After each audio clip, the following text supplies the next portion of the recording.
Hello and good evening. Welcome. This is Ghana Tonight. We're live on news up at Adesawe Kanda. We're also live on TVC Ghana on Facebook, DSTV channel 279, all across the world on 3news.com. I am Alfred Ocansey. Tonight, we get into the happenings, the aftermath of the Nigeria elections with our coverage as Bola Ahmed Tinubu triumphs over competitors to become president-elect. We delve into the matters arising, including updates from Nigeria, the protests ongoing. Confirmed cases of Lassa fever rises to 14 with one death as the Ghana Health Service cautions the public on ways to mitigate the spread. Tonight, the Director of Public Health at the Ghana Health Service joins us. Stay with us. Also, the minority has vowed to stand their grounds and resist the new constitutional instrument by the Electoral Commission, which seeks to make the Ghana card a sole document for voter registration. Stay with us as we get into all these here on Ghana Tonight. Remember, we're very interactive. Let's hear from you. The hashtag we're using is Ghana Tonight on Facebook and Twitter. Connect with us. Let's also hear your views as you have a say in what we say here on Ghana Tonight. It's going to be on your screen shortly. That is on Ghana Tonight, hashtag Facebook and Twitter. Let's get talking.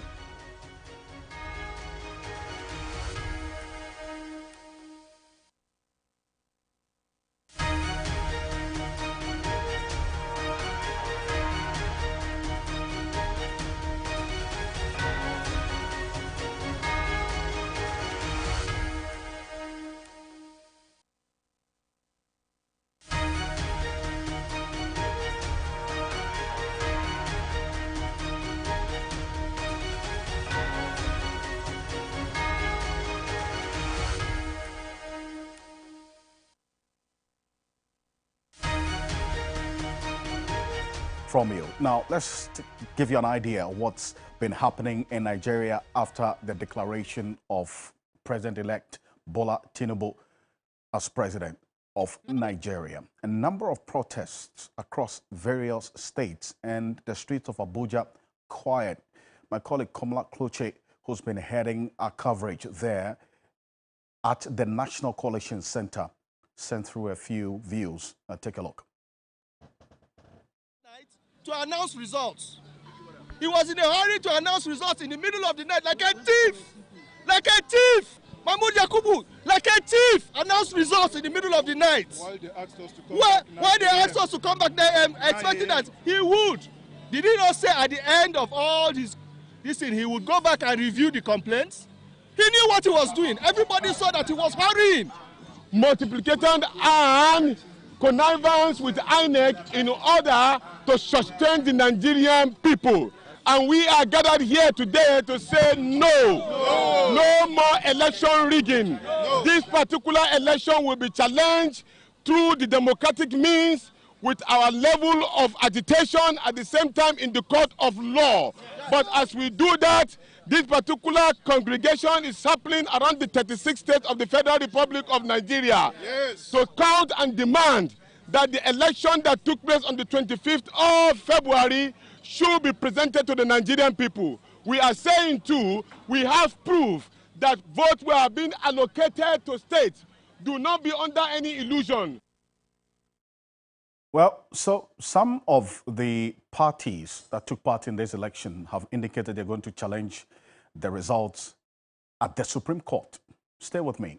A lawyer, a constitutional lawyer from Lagos, is going to be joining us live on Ghana Tonight. Plus, Professor Bafwa Jimendia, he has observed elections in 12 countries on the continent, including Nigeria.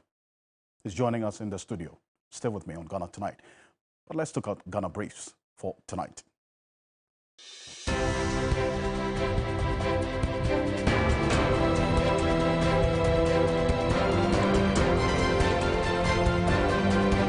The declaration of Bola Tinubu as president-elect of Nigeria has been met with mixed reactions, whereas there have been scenes of jubilation in some parts of the country. The streets of federal capital Abuja remains quiet. Some Nigerians have been expressing their views about the outcome. Somebody cannot come out from nowhere and say he has won the election. For what? On what ground? And our elders are seeing all these things happening. Look at we now, we are suffering. Nobody's happy. That's why nobody's jubilating. For me, even money to see transport, to go for where we register the vote at Massacre, no transport. And everybody is scared away. It's still standard. We are still praying, though. We are praying for the better nation, better government. Let this be easy. The Ghana Health Service is cautioning the public to avoid contact with rodents as confirmed cases of Lassa fever rises to 14. This comes after 12 additional cases were confirmed after tracing the contact of the first person to have died from the fever. The minority in Parliament has rejected the new constitutional instrument on the restoration of voters' regulations, arguing that it could undermine the country's democracy and disturb its peace and security. At a news conference in Parliament, the group says it intends to engage stakeholders, including development partners, faith-based organizations, traditional and civil society groups on the issue. The Minority Caucus in the coming days will collaborate with the National Democratic Congress to hold a major forum on this subject. This will afford us an opportunity to further explain these issues for the understanding of the Ghanaian populace. The minority group in Parliament. Former Finance Minister Seth Tekpe says Ghana's debt crisis may be far from over despite an end to the domestic debt restructuring. According to him, any attempt to suggest the country is out of the woods following the debt swap will be disingenuous. Speaking to journalists from his base in the United States, the former minister warned there's a lot more work to be done in order to secure a bailout program. And I hope that we are not making a mistake of taking all of this, when we haven't done any restructuring and using it to finance the deficit, then it means we are doing things the same way. The only thing is that it will be from a narrower base, and that's where the risk lies. Some 16 senior and junior staff of the Lands Commission have been busted and interdicted by the National Intelligence Bureau for allegedly stealing more than 100 million cedis. The employees are alleged to be part of a 21-member gang that conspired to manipulate softwares of the Commission, enabling it to generate fake duty stamps and steal money the Commission was to pay to the Ghana Revenue Authority. We are told that 5 of the 21 are still at large. They are not staff. They are people who collaborated or are alleged to have collaborated with our staff to engage in this practice.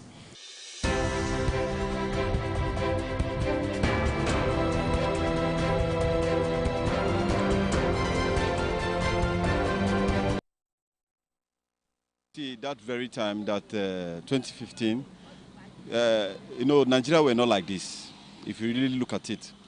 In this 2023 election, if you watch, it's not going well. So nobody can come out on the street and jubilate. Because if you watch, this election has been ringing. This is a ringing election. How can you expect somebody that did not win?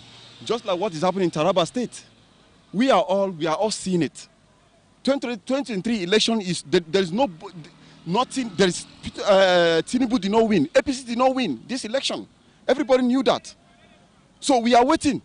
And they have announced that APC have won. In what ground? We are Nigerians. Let's stand for. Let's come out and fight for our right. Somebody cannot come out from nowhere and say he has won the election. For what? On what ground? And our elders are seeing all these things happening. Look at we now. We are suffering. Nobody's happy. That's why nobody's jubilating. Nobody's happy. That Tinubu Bola Ahmed of the APC, having satisfied the requirements of the law, is hereby declared the winner and is returned. 14 hours after the declaration of the APC's Bola Tinubu as the president-elect of the Federal Republic of Nigeria. Well, this is how the street looks. And that's how the reactions have been over the period. And look, we've been monitoring the developments there. My colleague Komla Kluche is still in Abuja for the aftermath of the declaration. But yes, it is indeed the case. President-elect has announced and declared, we know, Bola Tinubu. But there's been these questions about some of the instances that may have compromised the integrity and the credibility of the results. We'll get into that. Stay with me. And then also what the parties intend to do, the losing candidates. Some of them have said that, look, there's no point going to court because in their view, they allege that the Supreme Court has already decided the outcome of the case even before they would even think about going there to challenge the results. So the likes of the Labour Party, they are not thinking about going to court. Those suspicions about the judiciary, I think the undertones, you'll find it in many African countries, all right? These are the others as well who took part in the elections that really didn't make an impact. 2.7% of the votes. Remember, there were 18 presidential candidates. So the first 4 top candidates, you see, all polled between, as we saw with Bola Tinubu, 8.79 million votes, 36.61%. The second, Atiku Abubakar, a little over 29%. Peter Obi was the toast of many young people because he came in with that idea of disrupting the establishment and setting a new order, 25.4%. And then we saw the other parties. But there were also, the areas you see blue is the APC and the states that they actually won. And then you have the PDP also following with the red there. And then the orange is the Labour Party. So this is the color representation of the victory for Bola Tinubu in Nigeria. But quite apart from this presidential election, there were Senate elections as well in some 109 districts in Nigeria. And from what we observed, and this we got from the Independent National Electoral Commission of Nigeria's website. So this is the Senate results. The Senate results by party. As you see, APC in there as well. They have won and dominated the Senate with 49 seats won, followed by PDP with 28 seats, and then New Nigeria People's Party, NNPP, 2. Labour Party had 6 seats, and then the others had 4. They're about, as at the time we checked this, which was some 2 hours ago, 20 seats were yet to be declared. This is in the Senate elections, or the results by parties, as you see there. So just to make it quite clear, this is it. The APC 49, this is the Senate results by party, PDP, New NNPP, Labour Party, others, and the undeclared. Then we also had the House of Representatives results as well by parties. When you go on the Nigerian Electoral Commission's website, you see this. APC also controls the House of Representatives with 51 seats won, PDP 28, NNPP 12, Labour Party 17, the others 1, the undeclared, you see 251. So that's how the situation looks like for now, per the results or the information put on the that's the Independent Nigeria Election Commission's website. We'll continue to update you when they get all the results declared. Then we'll all see how things play out. But stay with me. Right after this quick break, we'll go to Nigeria, Lagos specifically. We'll engage a lawyer about the happenings and the decision by some political parties to challenge the results in court. Professor Bafo Ajimendia will join us in the studio. Has a few thoughts to share. Very interesting about the happenings with respect to elections and our own election coming up in the next 22 months. Stay with me. We'll be back shortly.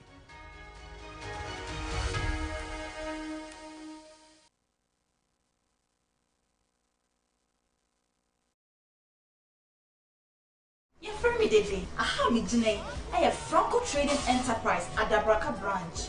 Eba phones ni accessories, any nye make can won yina dia. When him say Franco Trading Enterprise. Hey, number one. Your television set from 24 inches to 65 inches. Air condition from 1.5 horsepower to 2.5 horsepower. Your CCTV cameras, Bluetooth speakers, your phone covers, protectors, pen drives, hard drive, iPhone, Samsung, Infinix, Huawei. It's a full beer open we are some fanebia. Pura Franco Trading Enterprise. Franco Trading Enterprise. Phones papa, television papa, air conditions papa, accessories papa nina. Headache? Toothache? Pains? Worry no more. Introducing Alteco Cooling Patch. Aches and pains are things of the past. With Alteco Cooling Patch by your side, all you have to do is to gently take out the patch from the sachet and place on the portion that aches, and in a few minutes you have your relief. Alteco Cooling Patch is not suitable for children below 1 year. Available in Ecos Pharmacy, Farmer George Outlet, Chaska Pharmacy at Shaiman, Jamie Hatch Pharmacy at Denta, and the Palace Mall. For bulk purchase, call 0243 148469. Want relief from aches and pains? It's Alteco Cooling Patch. Grab yours now. This advert is FDA approved. Let's go. Go back. 3FM Gobe Festival. Gobe Festival. Gobe Festival. Gobe. 3FM. Gobe. Gobe. Go. Gobe. Let's Gobe. Gobe Festival. The 3FM Gobe Festival. This is brought to you by Malta Guinness.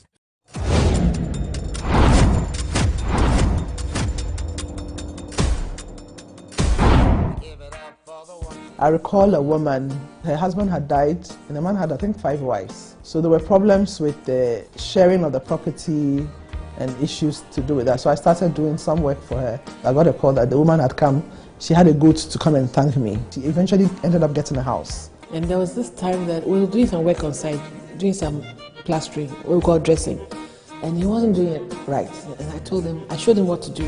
He just looked at me, he didn't say anything. I was like, doesn't this guy understand what I said? Maybe he didn't understand.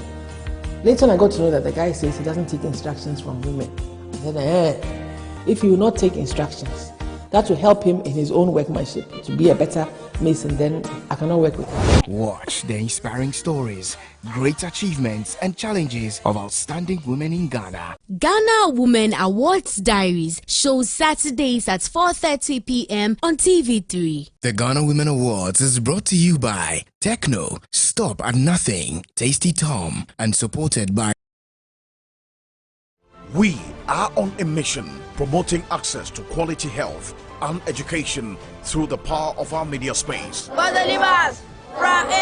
Since 2014, we have made great impact. TV3 mission now drives Ghana's quest to break barriers and provide access to inclusive and quality girls' education, together with women's maternal health services. Our mission to address the needs of the socially excluded has won the admiration of many. Indeed, TV3 Mission gets you the results.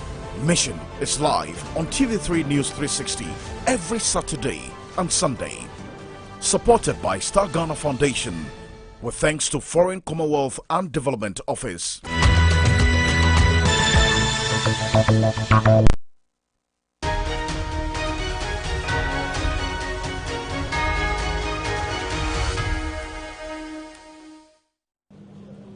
I say whether you are batified or articulated, obedient, kwankwasia, or have any other political affiliation, you voted and struggled for a better Nigeria, more hopeful nation, and I thank you for your participation and dedication to our democracy.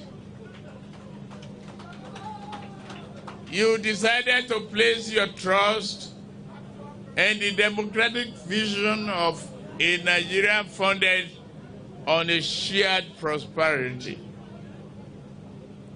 and one nurtured by the ideas of unity, justice, peace, and tolerance. So that's the 70-year-old president-elect of Nigeria, that's Bola Tinubu. Lawyer Akin Omaside is joining us from Lagos, Nigeria-based private legal practitioner, constitutional lawyer. Thank you so much, Lawyer Akin Omaside. Appreciate your time. So you are seeing the protest even where you are, and taking into consideration the calls for the cancellation of some of the results, and then what some of the parties have indicated they're going to do, challenge the result in court. What's your take on what the way forward should be? Well, there are sections of the Electoral Act that have been breached in the electioneering process. One, there's the issue of the voting, the secret voting. None of the candidates voted secretly, according to the dictates of Section 122 of the Electoral Act. And there are penalties for breaches of the Electoral Act. Number two is that the announcement of the results should have been made at the polling unit. If you look at Section 60 and Section 64 of the Electoral Act. Now, there are penalties for the breaches of the Electoral Act. There is terms of imprisonment as well as financial penalties, fines. However, the call for the cancellation of the results is emotional, in the sense that there's no reason why the elections should be cancelled under the law. Yes, there have been challenges with the collation of the results, the recording of the election, the voting. There's been allegations of malpractices. And as you would observe, of course, the foreign observers have said that there were a lot of compromises here and there. So the elections have taken place. There have been challenges. The bimodal system has not worked as expected. We expected that there'll be electronic transmission of results from the polling units to the servers. That has not worked as efficiently and effectively as we had anticipated. Not only that, there has been cases where INEC officials, the National Electoral Commission officials have been compromised. Of course, there have been ballot stealing, ballot boxes stealing. There have been protests at polling units. We know all those issues have occurred. All those events have occurred. However, is that enough to cancel these widespread elections that are taking place in 36 states, as well as the Federal Capital Territory? Also, there could be the issue of, okay, yes, we know the system or the processes did not work as well as anticipated. But in the light of all of that, my view is that the elections, in the main, the elections were okay. They were not perfect. They didn't score the high marks or the pass marks, but they were just okay. Okay, but you see, that's where the problem is. You've just rated it as just okay. It didn't get the pass mark. So if you admit that some of the electoral rules, as you indicated earlier, were violated, I mean, what's the process of redress or addressing the rules that were violated?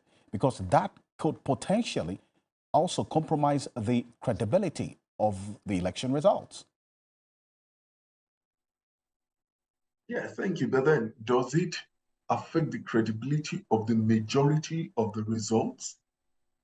You see, and we have a slippery slope that we need to be careful about, in the sense that we have three main parties now, or three main presidential aspirants, candidates, better still. Every one of them will be challenging the integrity of the process, of the system, where it does not favor them. One will challenge it in the northeastern states. Another will challenge it in the southwestern states. Another will challenge it in the southeastern states, sections of the country. do we now say because all of that is happening, we should cancel the whole elections? When will it stop? Because if you have another election, what is the guarantee that some of these issues will not reoccur? And what were the issues that occurred? One, voting materials did not get to the polling booths, to the polling units on time. Two, INEC officials did not get to the polling units on time, to the polling centers on time. Three, the beavers did not work. Four, they could not verify voters. Five, at a time, the machines failed. They ran out of battery. There was network connectivity issues so that they could not upload the results from the center to the main server. There were compromises. Some of the officials were compromised. So there are so many issues. Manual recording, which the system was meant to avoid. So there are a myriad of issues that affected the voting process. However, where do we stop? If in one center you complain that the materials did not arrive on time, the ballot papers did not arrive on time. In another section, in another polling center, you might say, oh, the officers arrived late. In another, it might be the case that the system failed. So what do we do? Do we throw the baby and the bathwater away? I don't think so. We need to take a pragmatic decision. And that pragmatic decision will be, okay, we've had issues. And we've always had issues concerning our voting. There's not been any election that has been totally free of some form of challenges in Nigeria. It is getting better. This same process and infrastructure were used in 2 elections, 2 states, and there were not as much complaints. This is now widespread that over 90 million people were involved in. Maybe the system crashed. Of course, there are lessons learned. I was on another program, another TV program in Lagos over the weekend, and my view is there are lessons learned, and INEC should take stock and ensure that these things do not happen again. Anyway, but you see, there are issues that borders on the law. If there were other administrative matters, then you could say, okay, we could deal with it. But you're a lawyer, okay? So as long as you admit that some of the electoral laws were breached, would you agree with those who say that you might only be accepting some mediocre standards if you allow these results to stand regardless of your admission that some of the laws were violated? Well, if you say mediocrity, it's unfortunate that a nation of over 200 million has in the past and over time celebrated mediocrity, unfortunately. But the way I look at it, as I said, it's a pragmatic decision. If there's one, the cancellation, the grounds for cancellation, are they really in existence? Yes. The integrity of some of the results can be questioned. So rather than the pragmatic approach is rather than having a wholesale review and say, oh, we're going to have another election, it's going to cost us fortunes, it's going to cost us pain. Before the election, Nigerians were in pain, serious pain. There was no money to move around. There was fuel crises, logistic issues that affected us. So are we ready to go through that again? But not only that, yes, I agree, some of the results have integrity issues, but does that make the whole system have integrity issues? I dare say no. Okay. So it's a matter of perspective, is it not? Akim Omisade, thank you so much for your time on Ghana Tonight. Akim Omisade is a Lagos-based constitutional lawyer joining us live from Lagos on this. Appreciate your time. But stay with me here on Ghana Tonight. Professor Bafo Agyemendua, who is a former governance advisor to the United Nations and also an election observer. He's observed elections in about 12 African countries, including Nigeria, not too long ago. He's going to be joining us in the studio. Take a look.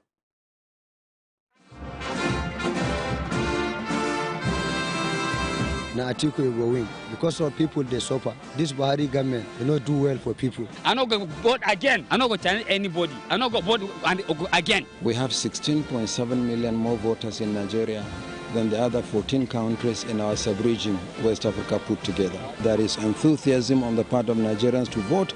There is also an equal determination on the part of the Commission to ensure that the votes count. They just carry us come here, come make us homeless. Since yesterday, 4 o'clock, we never talk.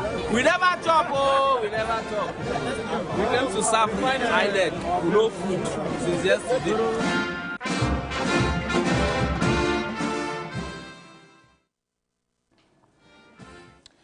Right, welcome back. This is Ghana Tonight on TV3. We're live on TV3 Ghana on Facebook.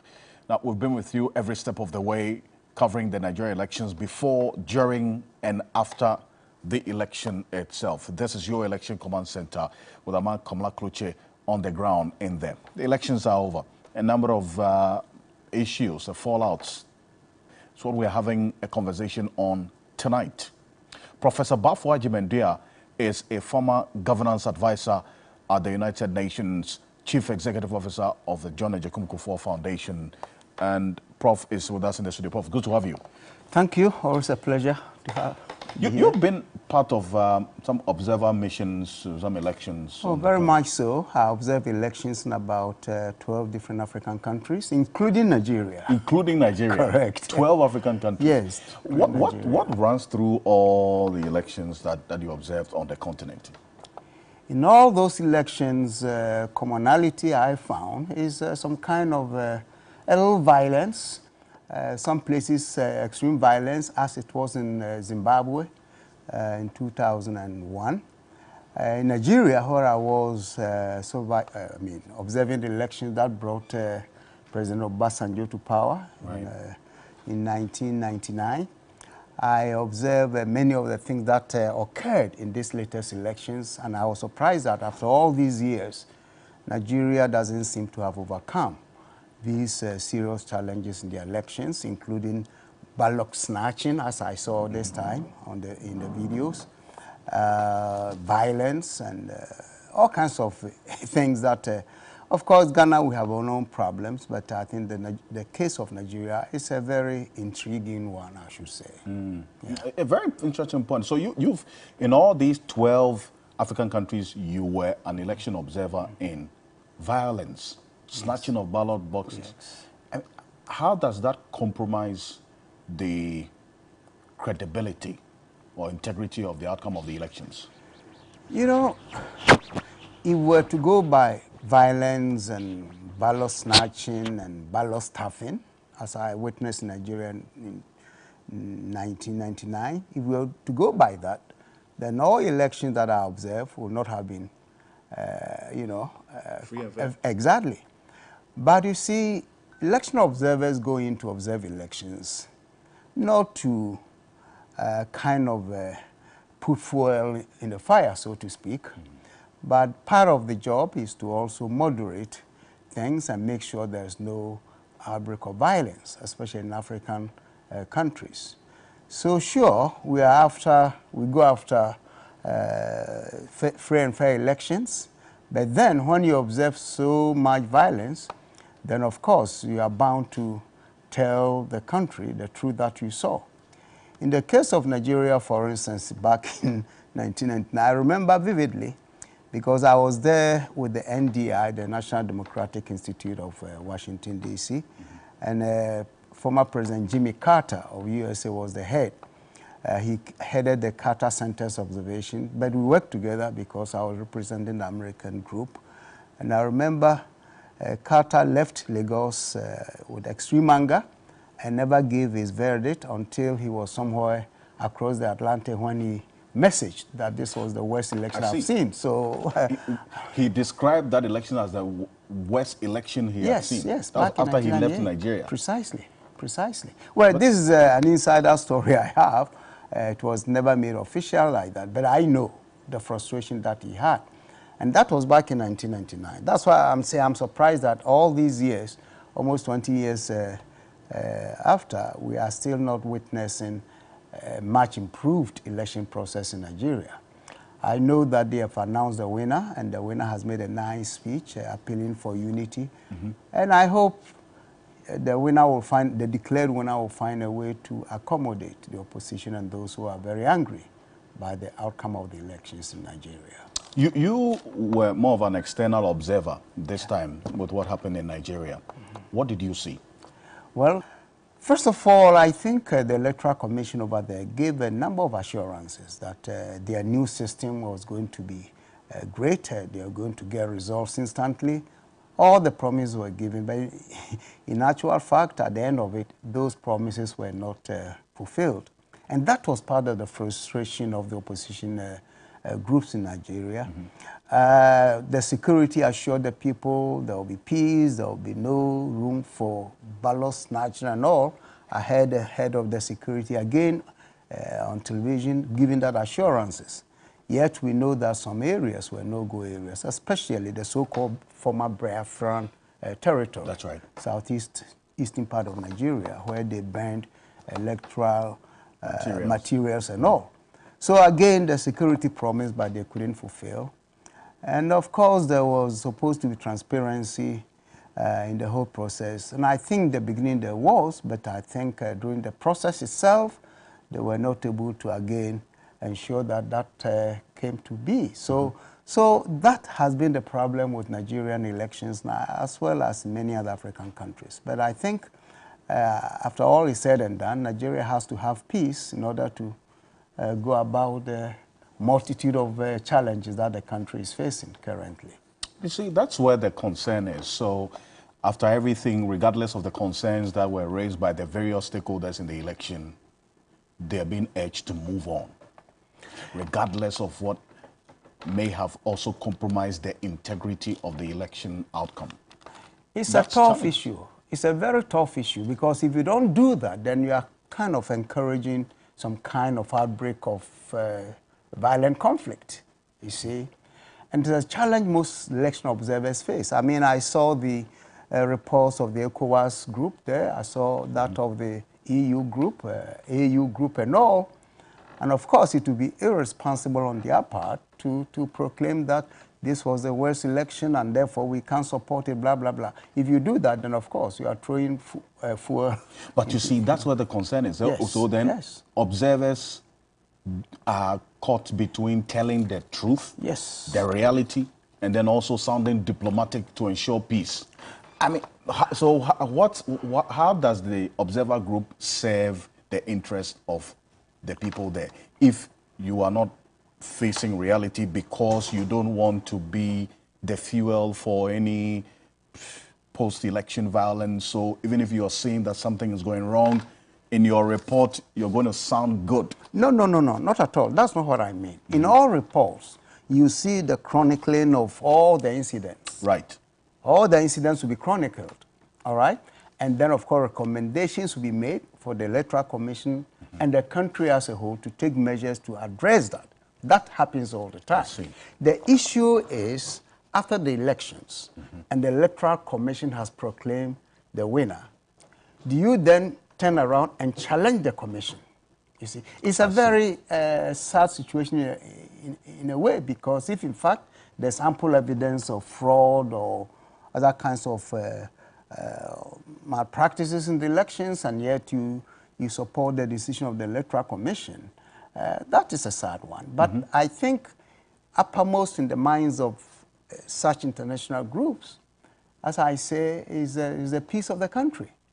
Because nobody can afford to see a country like Nigeria exploding. Indeed. For that matter, any other country in the sub-region exploding.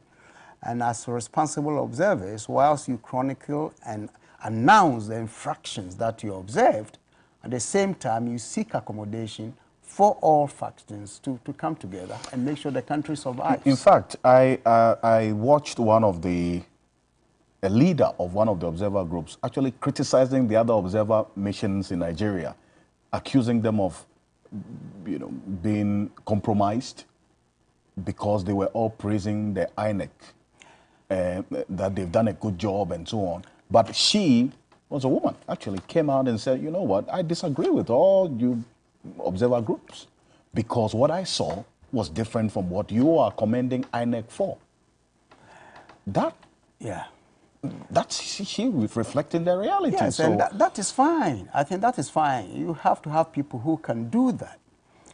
But you see, that comment, I believe, was given prior to the announcement of prior to the announcement. Exactly. That's true. Prior to the announcement. But I don't know if after the announcement, this same person will come and make the same statement. Maybe the person will. But of course, if there's an overwhelming sentiments by the other observers that, sure, we acknowledge the infractions, we acknowledge the malpractices, we acknowledge the ballot stuffing, which I saw on many occasions in Nigeria 20 years ago or more, then you can understand that there's nothing like clean elections in Africa. That one I can assure you. There's nothing like clean elections in Africa. From what I've seen around, I don't know which country really give. I can tell you, in Cameroon, 2004, what I saw in Cameroon was unbelievable. You see, in Zimbabwe, of course, the veterans were then rampaging the place, burning houses and farms and all. Again, I saw that. I was in Liberia right after the Civil War in 1997. I saw the elections. And when you have a country like Liberia with a vast majority of illiterates, then you can imagine what the so-called few educated people will do in winning elections in such countries. I've seen that. Of course, in my own country a few times. In Ghana? Yeah. I mean, I've observed Ghanaian elections with the exception of 1992 when I was not in the country. Subsequently, 96 and every elections I've observed in my own individual capacity, as part of CODEO when I used to work at CDD. So I've seen all these elections. But you see... And in all those 19 instances where you were an observer of the elections, none of them passed that box or that mark of being clean, free, fair. I mean, well, free but not fair and transparent. Exactly. It can be free but not fair, you see. It can be free but not fair. So the issue is how you grade it. And again, it depends on the level of violence that occurred, or level of intimidations, or level of manipulations, or level... You have to weigh all that. Right. But I'm saying that there's nothing like clean elections. In fact, I would dare tell you, advanced democracies, they don't have clean elections. We saw what happened in the U.S. U.S. but so-called democratic America has experienced that. So you see, if we are serious as a people, what we have to begin to question is whether this form of selecting our leaders is the best form for us, especially in Africa, where attitudes and culture and traditions are very different. We need to question that, because democratic practice is never written in stone. The principles, the values are universal. But when it comes to practicing, let's say, how do you pose the question, how do we select our presidents? There's room for you to engineer a system that will be fair to all. We are not tied to putting a ballot in the box. Look, South Africa, do they elect their president? No. Once a party wins majority, they choose who is the president. Is that not democratic? It is. So you would expect that we would fashion our own kind of democracy that responds or reflects our values and traditions as a people? Our own kind of practice democracy. Because when you say democracy, people think of the values that are universal, and they seldom think of the practice. Which can be different from other countries. Right. The way democracy is practiced in America is not the same as in Britain. Indeed. Okay? It's not the same as in Germany, not the same as in Japan. So they say ours is a hybrid of the two. Ours is a hybrid, and not only that, we didn't do a good job examining how some of our own traditions and history could have been crafted into the way we organize and practice democracy. Yeah, it's an issue that I've been pondering over this, and I think intellectuals have to look at it. We see we do not have to swallow everything that is Western. And my concern at the moment is that the way we're practicing democracy, like you mentioned, hybrid, we take a little bit from Britain, a little bit from United States. What about a little bit from Ghanaians or Ghana history or Ghana traditions? Nothing, right? So the British never took anything from Ghana. The Americans didn't take anything from Britain when they were structuring, engineering their democratic practice. You see? So for me, after 30 years here and many other years in other countries, I think Africans should begin to rethink how democracy ought to be practiced. And again, I'm making the difference between practice democracy, which is reflected in the institutions and systems that we create, and principle democracy, which are the universal values of freedoms, participation, and everything else we can think of, the liberties that we must have as a free people. But it's not the same as practicing it.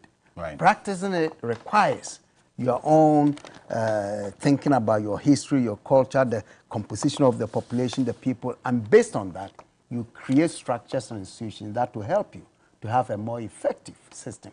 Very interesting point. But we're going into an election ourselves. I mean, what are some of the takeaways that you think that the Ghanaian electoral management body and for us as a people we should take from what's happened in Nigeria? Well, the good news is that the chairperson of our commission was present. I don't know how long she stayed there, but certainly she was there, observed the elections, and I'm sure she's aware of all the challenges that the Nigerians faced. And therefore, that should instruct her and her commission to do what is right and proper for Ghana, especially since there's so much on these upcoming elections. But if you ask me what my own impressions or observations should lead in terms of what we learned from Nigeria, clearly the issues of consultation is primary in my mind. In other words, how the Electoral Commission engages all the key stakeholders, especially the political parties, in coming to certain consensus on what needs to be done. I know we know currently there are some troubling issues for some parties in terms of using the Ghana card for all these issues. In fact, the minority addressed the press today. They raised concerns, and already there are allegations against the Electoral Commission possibly putting measures in place to connive and get government, I mean, the ruling party to win the election. So already the stakes are high. Frankly, I don't know which election in Ghana that having had this high stakes, you know. Well, this one may be higher than others, but I think generally every election you have faced has faced some threats to our security and all. So I'm not surprised by that. But I think the biggest issue here is the seeming distrust, the lack of trust between the opposition and the Electoral Commission. And since the court case that followed the 2022 elections. This is 2020 elections. 2020 elections, sorry. Clearly, the relations between the Commission and the NDC has been quite bad. And I think all stakeholders must find a way to bring all sides together for reconciliation and collectively making certain decisions. Yes, I saw the statement by the NDC this morning, and there's a portion that relates to the fact that between 2018 and August 2022 or so, there have been no contact between them and so they were not participants in the decision that led to the CI that is now being debated. And that for me is shocking because when you operate electoral body like that without a major player like the political parties not being part of it, it becomes troubling. So I'm hoping that in the coming weeks or so, a way will be found to bring them together. I think the Peace Council or any other respectable authority in the country should help to bring these two sides together because we cannot walk into an election that has so much suspicions. Already people are concluding that it's been fixed for the ruling party. That in itself doesn't disturb me because it comes almost at every election. But this one seems to be really. So what should the Electoral Commission be seen to be doing to also restore that lost trust between it and the NDC especially? Because, I mean, Dr. Kujafari-Jan said that every time he's been accused of being in bed with one political party or the other, depending on who's in power. That's right. But what's happening now, has the actions and inactions of the current commission also increased the levels of mistrust that we are seeing? Yeah, I don't know the level of the actions and inactions of the commission. What I do know is that the NDC has boycotted meetings by the Electoral Commission. But the commission cannot just sit back and say, well, you boycotted it and therefore we are moving on. Because we cannot move on successfully without the other party, you see. Because the other party is a big party and have the capacity to cause problems for all of us as a country. Right. And we don't want that. I see. That's where the challenge is, really, and that's where the concern is. In fact, Professor Balfour Jumendia, I appreciate your time, and thank you for coming here on Ghana Tonight. He is the former United Nations governor on, that's advisor on governance, and also the CEO of the John Agyekum Kufuor Foundation. Professor Balfour Jumendia, thank you so much. But the minority earlier today, they addressed the press. Take a look at this. Dr. Kesla Tufor is minority leader. The proposed CI, which makes the Ghana card the sole requirement for voter registration, serves as a restraint on citizens' right to register and exercise their franchise in elections. The Electoral Commission is to undertake programs for the expansion of the registration of voters. Instead, the EC rather seeks to undertake a program for the restriction of the registration of voters. Dr. Kesela Tufor said the Electoral Commission has not provided sufficient grounds for the removal of the guarantor system in the voter registration process, arguing it is a deliberate plot to deprive millions of Ghanaians from getting their names onto the electoral roll.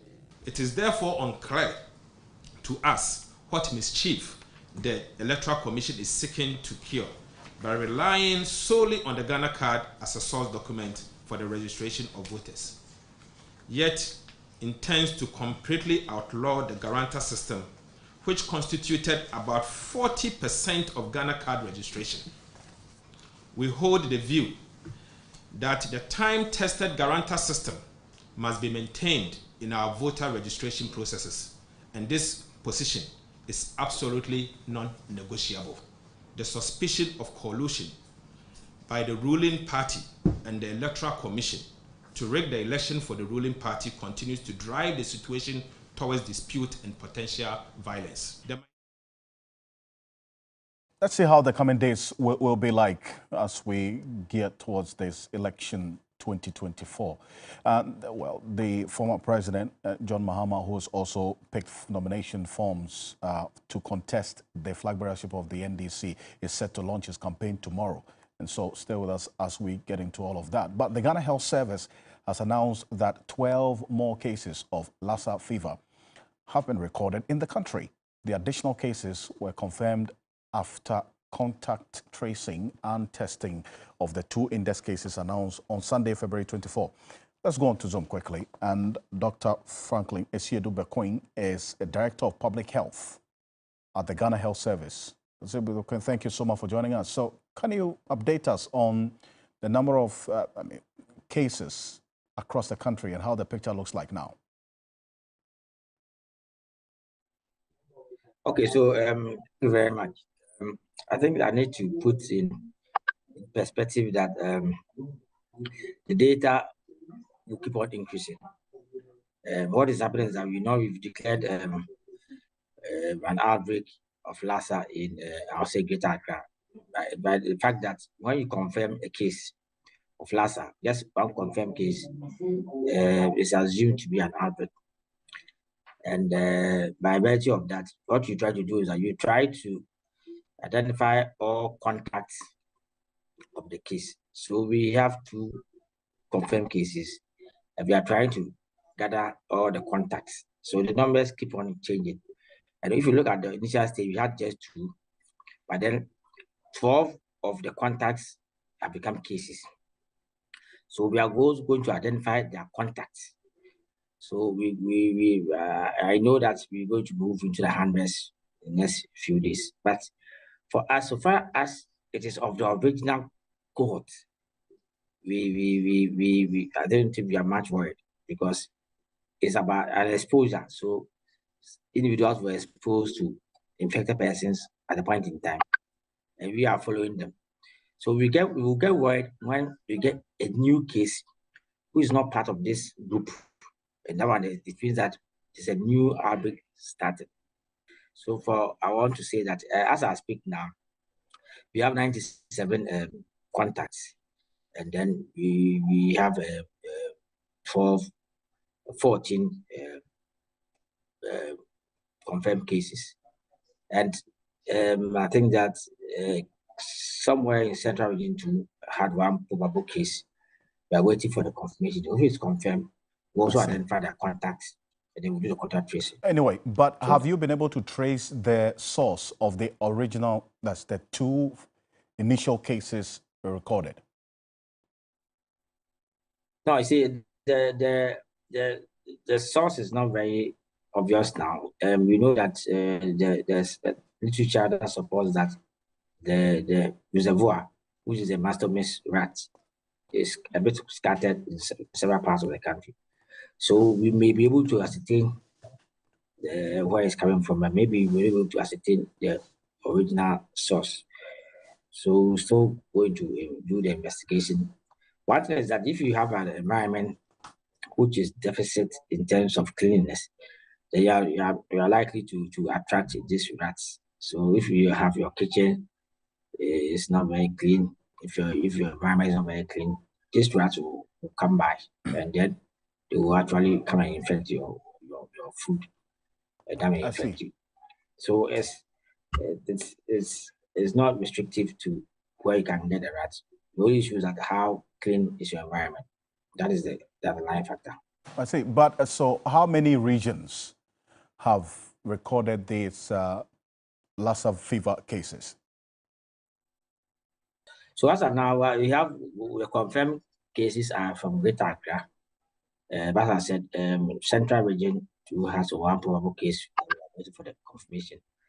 So if it comes, but then they are not anything at all. Let me say that they are not linked. They are not linked at all. What is good is I think we have a good laboratory network in the country that's able to confirm. Because if you look at the presentation of Lassa, it may present like malaria, fever, general bodily pains, malaise. So a person can take malaria. So if you don't have the capacity to diagnose, you'll not be able to diagnose Lassa. So I think that it's good that we have the capacity to confirm Lassa in the country. So while you put measures in place, what should the public also do to protect ourselves? So I think that the main thing we want to stress is the level of cleanliness must be up there, because if you are leaving your on leftover food in your kitchen, you're actually exposing your house to possible infection with the Lassa virus. If your surroundings is not that clean, you are going to expose yourself to the Lassa virus. Then also, if let's say you're handling an infected person, you can also be exposed. So what this whole idea means is to improve on environmental management. Let's make sure that it is within the household and even on the outside. You cannot afford to be displaying like maize or food substances in your house and go and sleep. You will actually attract rats, and they will come and infect you. So now there's no need to leave food in your kitchen. If you want to do it, then you need to make sure that it's well covered properly. And then also, what you want to inform Ghanaians is that when you have a fever, don't assume that it's malaria. It is not every fever which is malaria. When you have a fever, you want to ask Ghanaians immediately go to a health facility. One thing that we did at the early stage of the outbreak was to send an alert to clinicians or health workers Doctors actually diagnose what is common. So if they are not aware that there's Lassa, they will never think about it. So we have sent our alert, and that also includes the case definitions that will help them to suspect Lassa and take samples if they think that it fall into that case definition. So that's also one thing that we're hoping that you'll be able to also get the public to appreciate that. Thank you so much, Dr. Franklin Siedo-Bekoe. And you're going to have these measures for the viewers also on 3news.com and TV3 Ghana on Facebook, so you can always get there and get some more news. On behalf of the rest of the team, thank you so much for staying with us here on Ghana Tonight. I am Alfred Ocansey. Have a good night.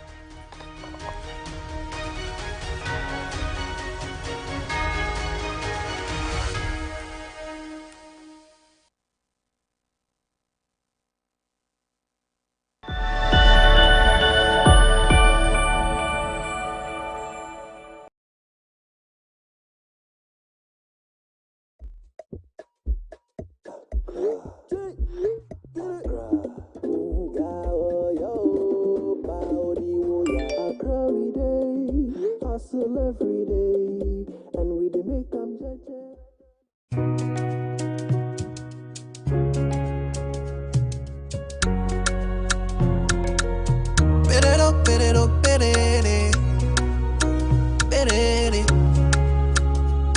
See, love's a beautiful thing, oh, why?